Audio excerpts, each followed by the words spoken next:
Hello, this is Professor Urban, and I'm going to demonstrate some retrieval of ellipsometry solutions from artificial intelligence trained networks. I have 6 of them available, and I can show you some of those.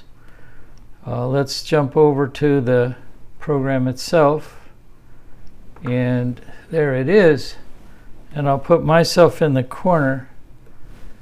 So the options here to give you some instructions, and intention is to place this online once it's fully able to be placed online. At the moment it cannot. So we can load a pre-trained set of networks across the wavelength range.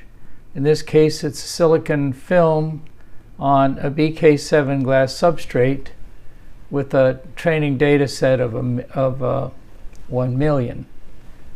And we can take a look at the predictions for a 20 nanometer film, two films, 120 and 125 across wavelength.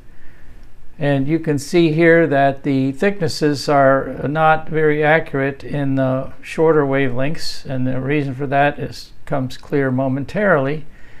And the thickness solutions are red dots. So the target is the black line, and that's the would come from the presumed measurement. We did a computation, and the red dots are the individual solutions which were obtained in the length of time that you just saw. The other figures that are generated at that time, at the same time, include the value of N and K. I'd probably prefer to put them in this order. N and K of the film. And you can see the target here for N, for silicon, is the black line. The upper and lower lines indicate the training range, so any value which fell in that training range could be brought out by this particular trained network. And then there's a set of training ranges and for K1, and you can see N and K for silicon is retrieved, indicated by the red circles landing on with great accuracy onto the target line. So another thing to look at here is to say, well, let's take the values that were predicted by the neural network and feed them back through the Maxwell equations and see if the psi and delta that they generate, how well they match up with the values of psi and delta which were in the part of the target. So here's delta for the second thickness. These remind you that we make 2 thickness measurements. Here is delta for the first measurement, and at 3 different angles of incidence. And I'll bring the psi out to the side here momentarily. So this is psi for the second measurement. I'll set it over here. And psi for the first measurement, which is lurking there. And I'll put it over there. And whoops, that is not what I wanted. And it got big. Let me shrink it.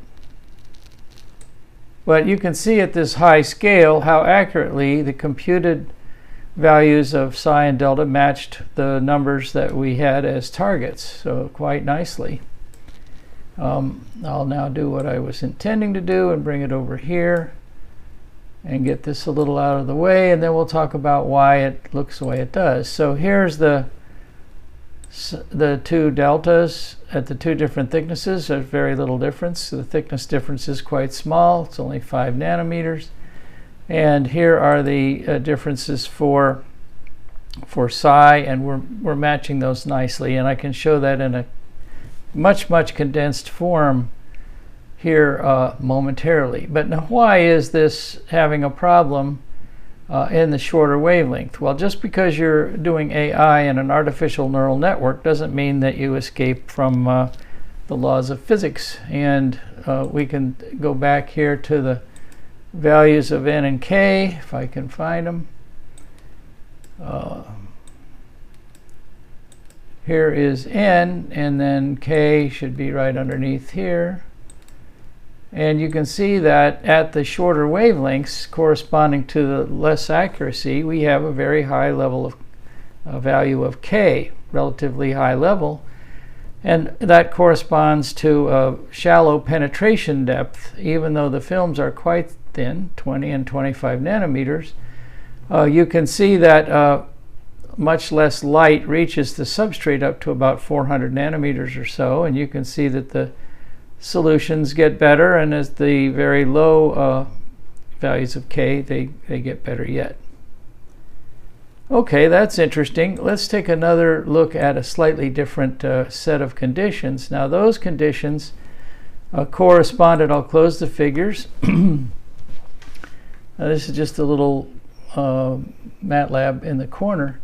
That was a 20 nanometer and a 25. Now I've trained these to work so that the D1 can go up to, I believe, 30, and the step can be up to 5. If you enter in the wrong number here, it won't function. So if I put in 10 here for the first thickness, the program knows that I can only go to 15, and a step of 5 gives me 15. Let's see how that came out. Now that's a much thinner layer, and you can see really actually more accuracy, because more light is reaching the substrate. And all of the figures that we saw a moment ago are included here.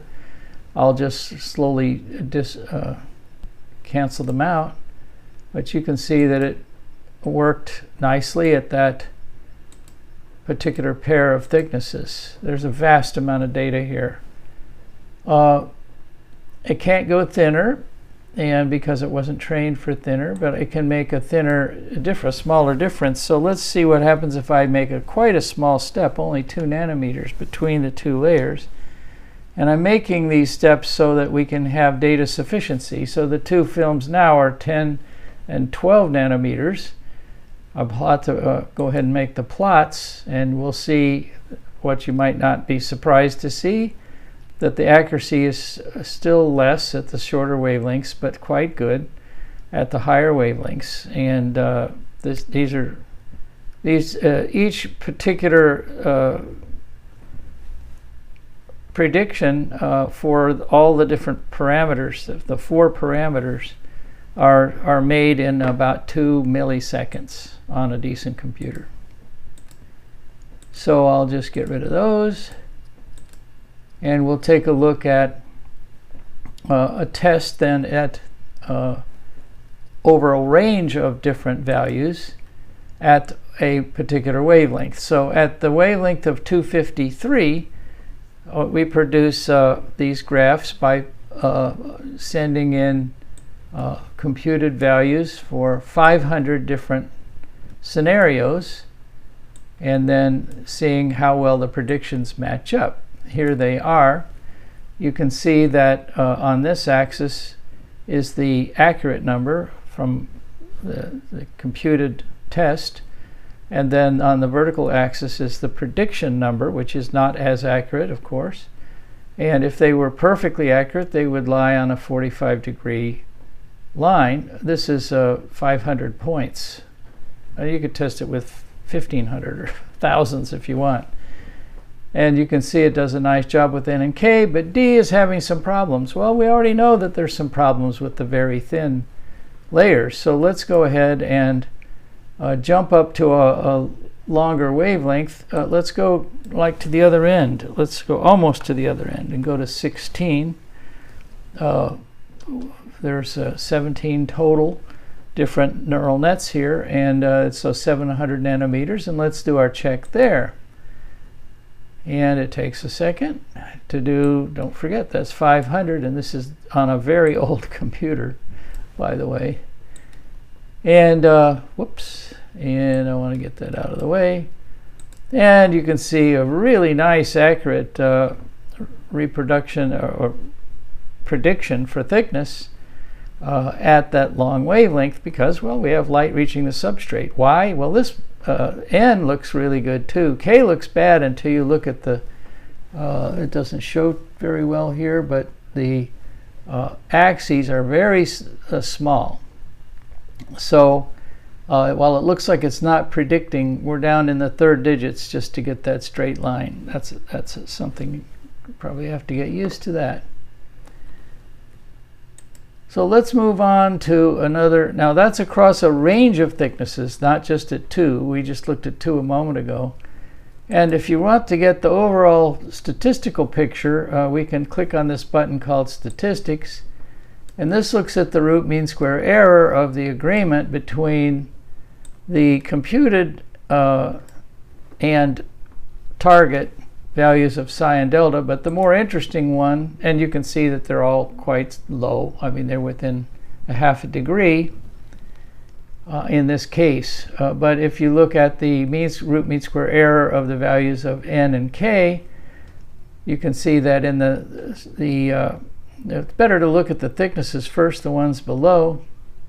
You can see that at the short wavelengths where k is large, we don't have as good an accuracy, maybe 1 nanometer root mean square. This is again for 500 tests at each wavelength. So this is 17 wavelengths, 500 tests at each wavelength. Take the root mean square. The difference between what you should have gotten and what it did produce from the artificial neural network, and it was within a nanometer here. But look at what happens out at the longer wavelengths. Wow, you get the 2 different thicknesses are measured with much greater accuracy at the long wavelengths. So if you're interested in thickness, you want to be out here. And n and k is also better in the longer wavelengths. And this is the underlying physics. So let's now close those figures and then take a look at a different material combination. This is silicon, a semiconductor on a transparent substrate. Quite a different situation if we have the transparent on the top. So let's reverse it and put the BK7 on top of the silicon and see what we get. That goes back to the default 20 and 25, and we'll look at the predictions for that. And we see a very amazingly accurate, no great surprise there, with the BK7 glass is quite transparent. There's no high K there anywhere. Look at the prediction and the target. They're matching up nicely. And the same thing for N. This is K, this is N, and you can see K is quite low, so it shouldn't be surprising, and it's not terribly interesting to look at these right now, but the values of psi and delta come out rather nicely too, as they would if you get the right values of N and K. So what about a plot check? Let's do that at the short wavelength, and they shouldn't look that different short and long. You see a little scatter in there, but this is again at all at 1 wavelength and 500 tests.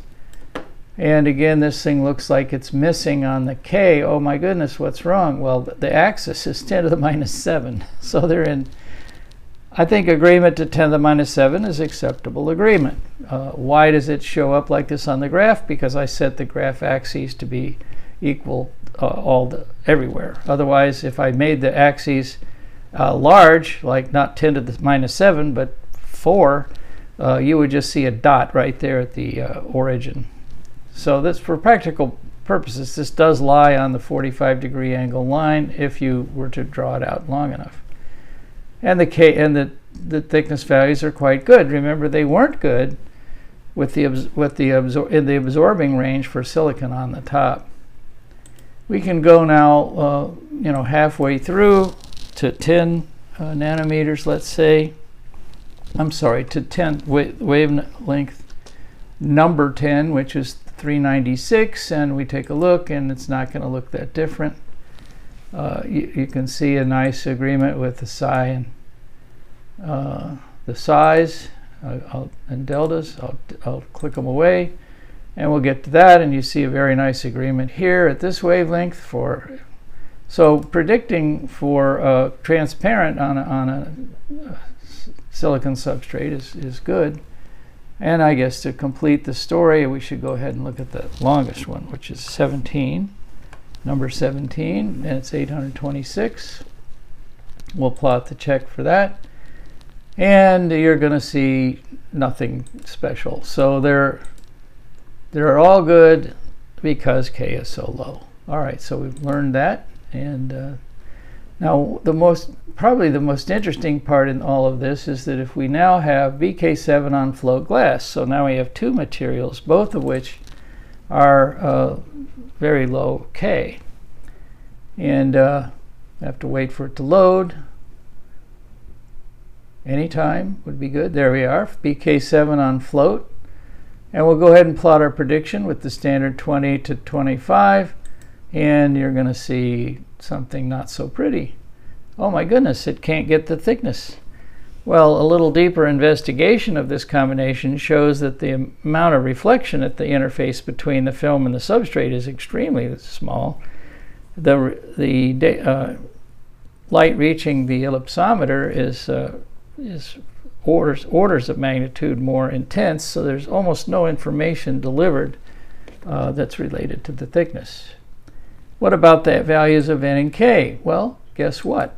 You're getting a lot of data coming back from those, high intensity reflections there, and those end up being solved rather nicely. And in spite of the apparent poor thickness data, it's not too bad. The values of psi and delta match up pretty nicely for the three different angles of incidence. And I suppose we should look at the plot check briefly, and just for completeness, you can see this is lying on the 45-degree angle, means your network is working. This looks funny, but this is 10 to the minus 7, so they are in agreement. Not quite as good as thickness measurements are just not quite as good, and the reason is there's the physics of the whole situation. There's no large amount of data available. And it shows up also in the statistics if we take a quick look at them. You can see that the values for psi and delta have reasonable, well under half of a degree, although this one is not.